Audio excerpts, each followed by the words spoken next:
Il est 12h30 sur RTI2. Madame, Monsieur, bonjour. Bienvenue pour ce temps de l'information. Place au titre. Tanti bagage, il y a brouette. Nous irons à la découverte de ces enfants pousseurs de brouette au grand marché d'Adiaké. Et puis dans le nord du pays, plus précisément à Mankono, existe une coutume encore au cœur des habitudes de certains peuples.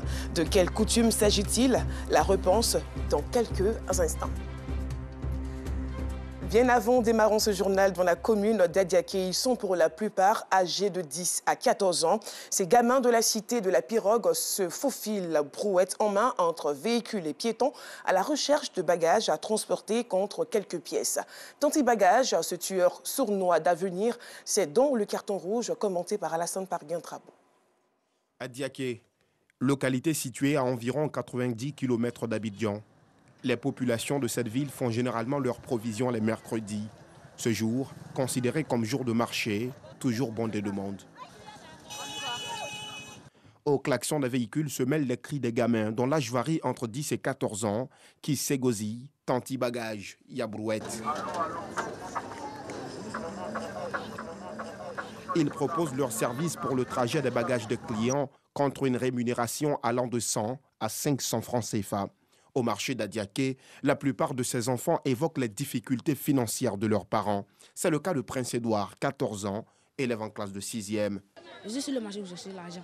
Parce qu'à la maison, il n'y a pas de travail à faire. Comme ça, si je viens chercher un peu de l'argent. Quand je fais, je m'en sors bien. Il n'y avait personne à la maison, donc j'étais seul. C'est ça, je me suis levé pour venir pousser. Ces enfants laissent entendre que cette activité leur rapporte tous les mercredis entre 2000 et 3000 francs CFA. C'est quand on laisse en vacances qu'il fait. Il fait 2000. Il donne ça à maman. Pousser les brouettes pour obtenir de l'argent. Certains enfants sont encouragés par leurs parents. La personne m'a dit de venir faire ça à sa maman. Qu'elle vient à l'argent, elle est contente. Pour cette sexagénaire, ces enfants lui sont d'une aide inimaginable. Ça nous aide beaucoup. Ça m'a aidé beaucoup parce que je ne peux pas charger tout ce que j'ai payé dans différents coins.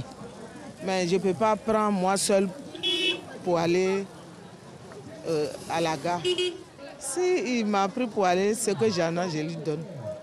Les chauffeurs de taxi se plaignent de leur présence sur le marché. Une présence qui gêne la circulation. Les enfants qui poussent les brouettes, souvent quand on vient garer notre voiture, les gars grattent nos voitures, ben, on n'a pas le choix. Comme au marché aussi, là, chacun cherche son pain quotidien. Donc souvent on fait avec eux. C'est difficile pour les enfants de circuler avec les marchandises. Nous aussi, c'est difficile aussi de circuler. Donc ce qui fait que donc, ça nous gêne un peu. Les enfants pousseurs de brouettes, l'avis des populations sur la question est mitigé. Certains approuvent, d'autres non. Les petits bagages, moi, ils ne vont pas ça mal. Au fait, c'est bon, selon moi, c'est bon. Lorsque les vieilles sont déjà vieilles, qui ne peuvent pas prendre les bagages importés par le loin, souvent les 50-50, les 25-25, c'est mieux que d'aller voler, quoi. Les enfants de maintenant, actuellement, ou nous, là, actuellement, les enfants, c'est la plupart sont les volets. Mais si tu viens courir, tu gagnes tes 200, c'est pour toi. Ils sont trop petits. C'est pas bon pour ces boulettes-là. D'une part, c'est pour aider les parents et c'est aider eux-mêmes. Mais voyant leur âge, vraiment, c'est pas bon. Parce que le travail des enfants, bon, est interdit. Il y a beaucoup qui sont encore plus jeunes, qui font les mêmes choses. Mais or, on devait quand même les aider à bas âge, jusqu'à un certain moment, s'aider eux-mêmes. Des parents évoquent même des risques de maladie. De laisser un enfant comme ça pousser brouette, ça rend malade. Et puis même, il paraît qu'en soulevant les gros bagages, même, tu risques d'avoir même les nids. La présence de ces enfants au grand marché d'Adiaké leur prive-t-il de leur enfance, de leur dignité? Cette activité de pousseur de brouette nuit-elle à leur développement physique et mental? Bref, les enfants pousseurs de brouette d'Adiaké, à qui la faute? La faute incombe sans détour aux parents, que dis-je, à ces parents irresponsables, insouciants et démissionnaires. Alors, la rédaction de RTI2 donne un carton rouge à tous ces parents qui attribuent cette lourde tâche à leurs enfants pour des pièces d'argent et interpelle les autorités de la localité à prendre des décisions afin d'éviter que ces enfants se retrouvent un jour dans les rues, hors des salles de classe. Quittons la zone du Sud Comoé, rendons-nous dans le nord de la Côte d'Ivoire à la rencontre d'une coutume encore au cœur des habitudes de certains peuples. Dans la ville de Mankono vivent des enfants appelés Nyama-Nyama. Ces enfants subissent des pratiques assez spéciales pour, dit-on, conjurer le mauvais sort. Reportage Afisiata Karamoko-Dosso. Ces images pourraient vous choquer.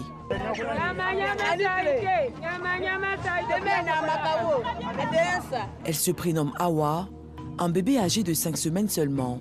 Elle est soumise à la tradition de son village, sillonner les marchés et rues pour, dit-on, conjurer le mauvais sort. Tu accouches, l'enfant ne reste pas. Une fois, 2 fois, 3 fois, ensuite là. Le dernier, tu vas venir là, tu es obligé de te promener comme ça, avec lui, ou soit elle. Montrer à tout le monde. Exemple, elle peut venir envers toi comme ça. Ce que tu as, c'est l'argent. Même si tu as quelque chose dans ta main, tu peux pas quelque chose même à terre pour mettre sur l'enfant. C'est tout, c'est simple.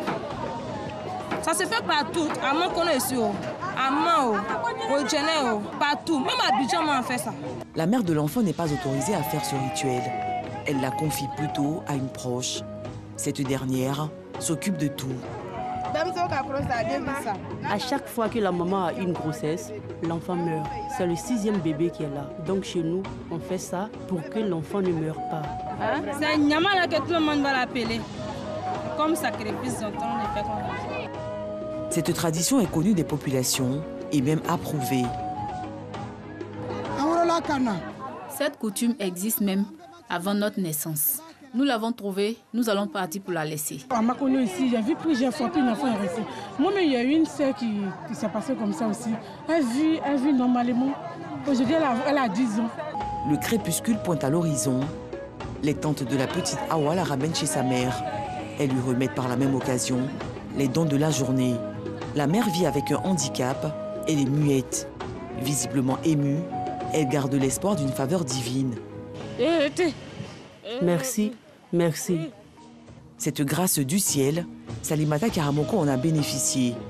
Jeune femme de 24 ans, elle a eu le même destin que bébé Awa dans ce même marché de Mankono. Sa grand-mère, Fatoumata Dosso, raconte. J'ai eu une seule fille. Elle a fait 4 accouchements. Tous les enfants ont passé. 5e, c'est celle-là. Donc on l'a vendue au marché. J'ai 2 femmes à la maison. Elles l'ont chargée dans la pipette. Se promener au marché de Mankono ici. On l'a surnommé Nyama Nyama. C'est comme un sacrifice quoi. Comme l'enfant passe, là on essaie de faire un sacrifice. Si Dieu t'aide, tu peux avoir l'enfant, ça peut rester avec toi. C'est elle qui est là. Après elle, sa maman a fait 3 accouchements, ils sont restés. Aujourd'hui, Salimata est une brave commerçante, mère d'un vaillant garçon. Quand on m'appelle Nyama, je suis en Malaysie. Je ne suis pas fâchée contre je suis en Malaysie. Les rites traditionnels ancestraux demeurent le réflexe de certains peuples. Ils y croient, malgré leur attachement à la croyance divine.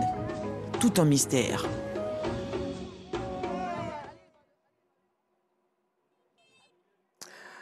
Très beau reportage de notre reporter Afisiata Karamoko-Dosso. Les populations de Yopougon ont organisé une cérémonie de reconnaissance à l'endroit des autorités pour leur adduction en eau et en électricité. Ils ont bénéficié d'environ 1000 compteurs d'eau et de courant. Reportage Clarisse Kognala. Ils ont vécu dans l'obscurité et sans eau potable depuis 1992.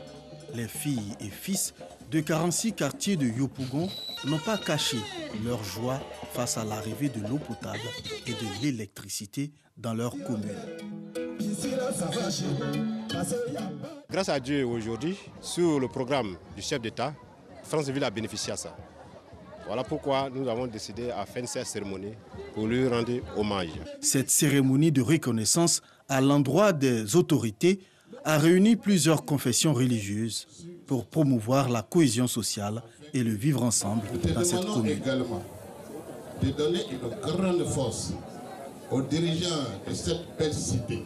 Au total, 1000 compteurs de courant et 185 compteurs d'eau ont été offerts aux populations selon le maire de la commune. Nous sommes venus donc avec cette population fêter l'eau et l'électricité qui permet d'améliorer les conditions de vie de cette vaillante population de Franceville.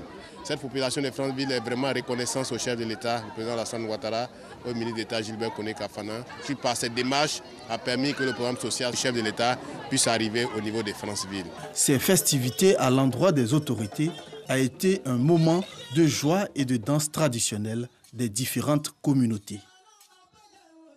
En religion, Diaby Youssouf est le nouvel imam de la mosquée centrale de Ndoussi. Il a été investi en présence des autorités administratives et religieuses. Par Gassoro, Koné Demadongui. Diaby Youssouf, il est désormais le nouvel imam de la mosquée centrale de Ndoussi, ville située dans la région de Niamey-Tiassa. Il a été investi en présence des autorités administratives, des chefs de communauté, des guides des autres obédiences religieuses, des élus et cadres de la localité, mais aussi en présence de Cheikh Aïma Ousmane Diakité, président du Conseil supérieur des imams des mosquées des affaires islamiques en Côte d'Ivoire, COSIM. L'imam Diaby Youssouf a reçu des mains des responsables du COSIM ses attributs d'imama, le turban, la canne de commandement et le noble Coran. Opportunité toute trouvée par le guide suprême de la communauté musulmane d'exhorter l'homme de Dieu à être un modèle et un rassembleur. L'imam est un éveilleur de conscience dans ce qui est utile à la vie d'ici-bas des fidèles et leur salut dans l'au-delà. L'imam aussi est un avertisseur.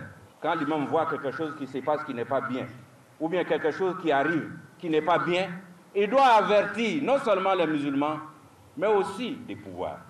Septième imam investi, marié et père de 7 enfants, Diaby Youssouf, après avoir prêté serment et signé l'acte d'investiture, a tenu à exprimer sa gratitude au président du COSIM avant de l'assurer quant au rassemblement et à l'union des fidèles musulmans de Ndoussi. Nos frères chrétiens qui effectuent le déplacement, qui sont venus nous montrer ici que l'islam et la religion christianisme, c'est la fraternité, c'est la solidarité, c'est l'union et c'est la cohésion sociale. Les propos du président du COSIM et du nouvel imam appuyés par le sous-préfet et le député de Ndoussi, parrain de cette cérémonie religieuse. Nous voudrons à travers donc cette cérémonie spirituelle inviter l'ensemble des Ivoiriens à comprendre que nous avons le devoir de travailler chacun de nous à ce que la paix puisse durer dans l'éternité et que nous ayons le développement. On veut voir ici une communauté forte, forte par le pardon, forte par l'union, forte par l'unité. Parce que c'est ce qui caractérise la communauté musulmane. C'est par des prières et des bénédictions pour la paix, la cohésion et la stabilité en Côte d'Ivoire que cette cérémonie d'investiture du nouvel imam à la grande mosquée de Ndoussi a pris fin. En sport, les joueuses d'Habitat Handball Club d'Abobo ont été reçues par Kandia Camara, la ministre d'État, ministre des Affaires étrangères, de l'intégration africaine et de la diaspora, et par ailleurs maire de la commune d'Abobo. Cette cérémonie a été l'occasion pour Madame le maire de féliciter et reconnaître les mérites de cette équipe vainqueur de Tiasalé Handball Club de Bandama en finale de la Coupe nationale. Dadi Patrick. Après le 3e sacre en Coupe nationale, face à Tiasalé Handball Club, l'équipe d'Habitat Handball Club d'Abobo a été reçue ce lundi 1er août 2022 par Kandia Kamsoko Kamara, ministre d'État, ministre des Affaires étrangères, de l'intégration africaine et de la diaspora, par ailleurs maire de la commune d'Abobo. Dans une ambiance bon enfant, les héroïnes et leurs encadreurs ont présenté officiellement le trophée acquis de haute lutte à la première magistrate de la commune. L'ancienne championne d'Afrique s'est d'abord félicitée du sacre de ses filleuls qui font la fierté d'Abobo, avant de poursuivre en ces termes. Le sport vous permet d'être sociable. Le sport vous permet d'être tolérant. Le sport vous donne le sens du partage. Le vivre ensemble. Le sport regorge de tellement de valeurs. En guise d'encouragement, le maire Kandia Kamara a fait don d'1 million de francs CFA en espèces, tout en promettant une assistance plus importante aux championnes. J'ai échangé avec mes collègues et la mairie d'Abobo a décidé de vous soutenir véritablement et fortement. Avec ce que vous avez déjà fait, 3 fois champion de Côte d'Ivoire, il sera aujourd'hui plus facile pour nous de vous trouver un sponsor. Parce que les gens sauront maintenant que ce n'était pas des accidents de parcours. Les regards sont déjà tournés vers le prochain championnat d'Afrique dames prévu en Tunisie du 30 septembre au 10 octobre 2022. Un rendez-vous que le double champion de Côte d'Ivoire prépare déjà avec beaucoup d'ambition. Et voilà, c'est la fin de ce journal. Merci de l'avoir suivi. Je vous retrouve demain à la même heure.